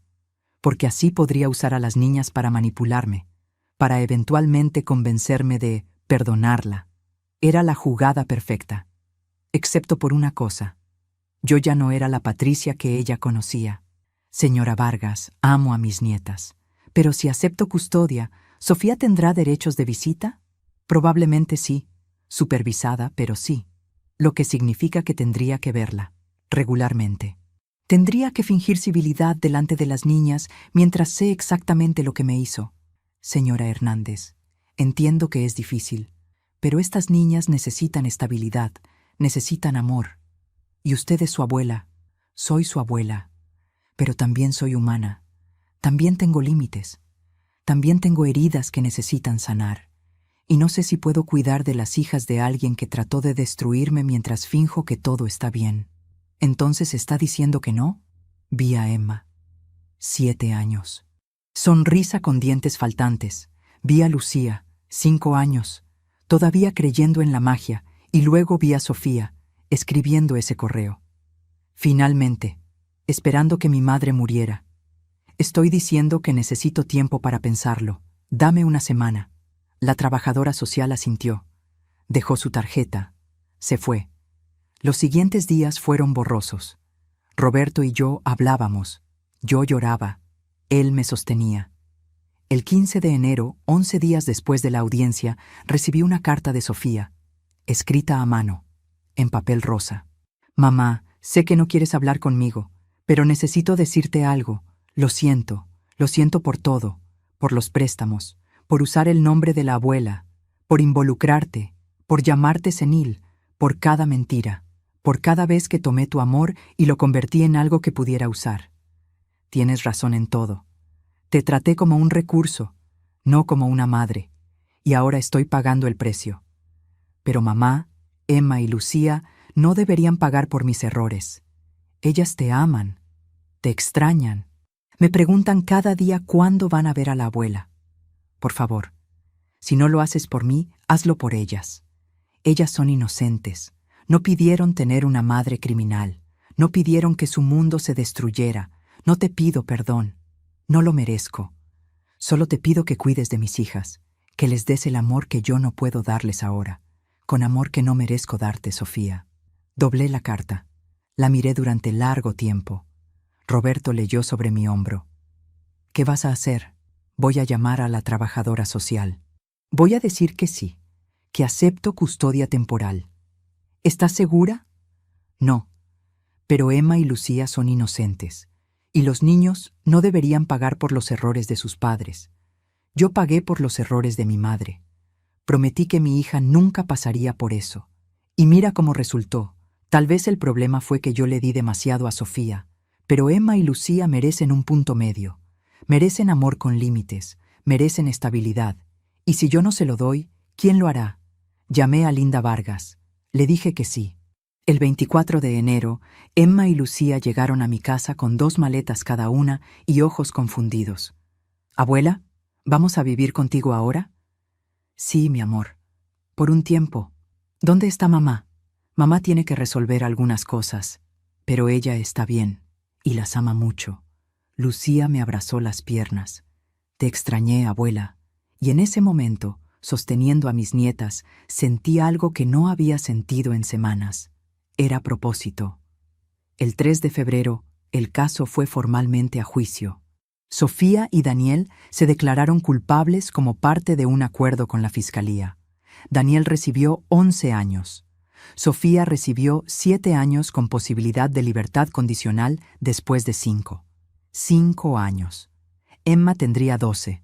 Lucía tendría 10. El día de la sentencia, el juez Morales dijo algo que nunca voy a olvidar. La confianza es la moneda más valiosa en las relaciones familiares. Y ustedes la robaron. No solo robaron dinero, robaron identidad, dignidad, paz. Y lo hicieron a las personas que más los amaban. Eso no es solo criminal. Eso es monstruoso. Espero que los próximos años les den tiempo para entender la magnitud de lo que destruyeron. Sofía lloró. Daniel mantuvo la cara inmóvil. Los llevaron esposados, y esa fue la última vez que vi a mi hija como mujer libre. Han pasado 8 meses desde la audiencia, 8 meses desde que mi vida cambió para siempre. Es el 7 de septiembre, las 6:15 de la mañana. Emma y Lucía siguen durmiendo en sus cuartos. Sus cuartos, no el cuarto de invitados donde están temporalmente. Porque en algún momento durante estos 8 meses dejaron de ser mis nietas visitantes y se convirtieron en mis niñas. Me levanto, hago café. Ahora hay loncheras que preparar, mochilas que revisar, tareas que firmar. A las 7:00 las despierto. Les preparo el desayuno. Avena con miel para Emma. Tostadas con mantequilla de maní para Lucía. Rutina. Simple. Ordinaria. Hermosa. A las 8:15 las llevo a la escuela. Emma va en 3er grado. Lucía en 1º. Nuevas escuelas, nuevos amigos, nueva vida. Cuando Emma se baja del auto, se da vuelta. «Abuela, ¿hoy es día de visita?» «No, mi amor, el próximo sábado». «Bien, te quiero, abuela». «Yo también te quiero». Se va corriendo. Lucía la sigue gritando. «Espérame». Y me quedo sentada en mi auto, viendo cómo entran a la escuela, Y siento algo inesperado. Gratitud. No por lo que pasó, nunca por eso, pero por lo que encontré después. Por estas dos niñas que me dieron un propósito cuando pensé que lo había perdido todo. Los primeros meses fueron difíciles. Emma hacía preguntas que no tenía respuestas. ¿Por qué mamá hizo cosas malas? ¿Es nuestra culpa? Le dije la verdad adaptada para su edad. Tu mamá tomó decisiones equivocadas que lastimaron a personas y ahora está pagando las consecuencias. Pero nada es tu culpa. Tú y Lucía son inocentes y son amadas. ¿Tú la perdonaste, abuela? Estoy trabajando en ello, le dije. Y era verdad, porque el perdón no es un momento, es un proceso. Es levantarse cada día y elegir no dejar que el veneno de la traición te destruya. ¿He perdonado a Sofía? No completamente. Tal vez nunca lo haga. Pero he perdonado suficiente para respirar, para vivir. Y eso, por ahora, es suficiente. Una vez al mes, llevo a las niñas a visitarla. Visitas supervisadas. 1 hora. En una sala fría con paredes grises, la primera vez, hace 6 meses, Sofía entró vestida con uniforme de prisión. Naranja. Sin maquillaje. Se veía más pequeña, más rota. Las niñas corrieron a abrazarla. Ella la sostuvo como si fueran oxígeno. Cuando terminó la visita, Sofía me miró. Gracias por cuidarlas. No respondí. Yo no estaba cuidando de sus hijas por ella. Las estaba cuidando por ellas. Pero entonces Sofía dijo algo más.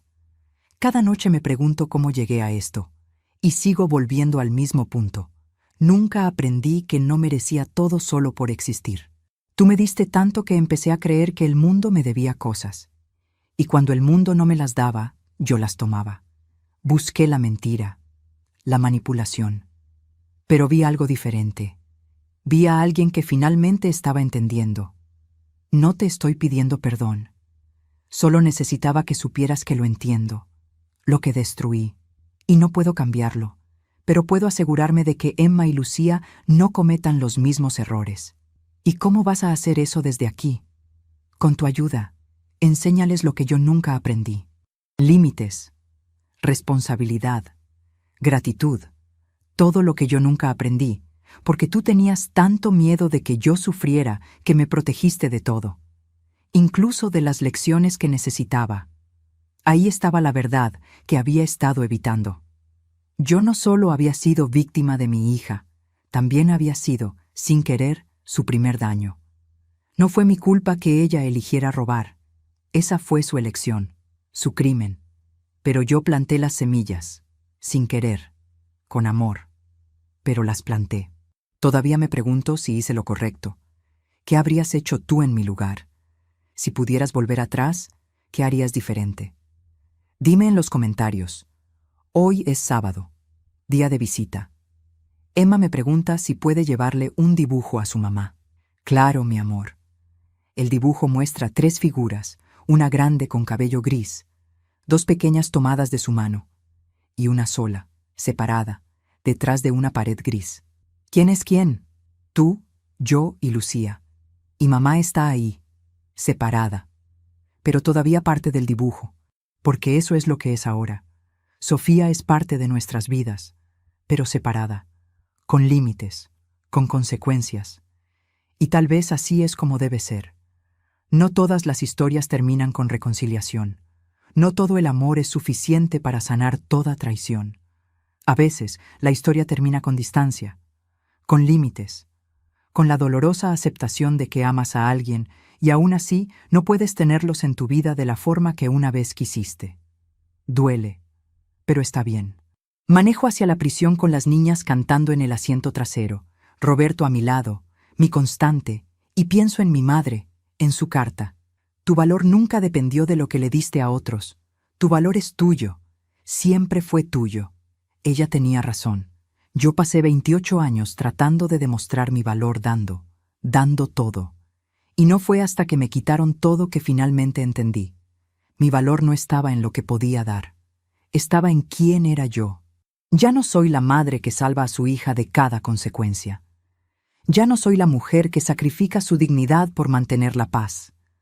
Ahora soy la Patricia que entiende que el amor sin límites no es amor, es codependencia, que el sacrificio sin respeto no es noble, es autodestrucción, que la familia no es solo sangre, es respeto, es honestidad, es reciprocidad. Llegamos a la prisión, pasamos por seguridad, entramos a la sala de visitas. Sofía está esperando. Las niñas corren hacia ella, la abrazan, y ella la sostiene como si fueran lo único real en su mundo.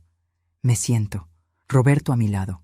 Observo mientras mi hija habla con sus hijas. Y siento paz, no felicidad, no reconciliación completa, pero paz. Porque finalmente entendí algo que me tomó 61 años aprender. A veces, la forma más grande de amor no es quedarse, es saber cuándo irte, es saber cuándo decir no más, es saber cuándo protegerte a ti mismo, incluso cuando significa romper el corazón de alguien que amas. Sal de aquí, ahora. Esas fueron las palabras que mi esposo me susurró el 24 de diciembre. Las palabras que cambiaron todo. Me estaba diciendo que saliera de una prisión que yo misma había construido con amor mal dirigido y sacrificio sin límites. Pero no todo se arregla con amor. Algunas cosas se arreglan con límites, con consecuencias, con distancia, y con la dolorosa pero necesaria decisión de elegirte a ti mismo.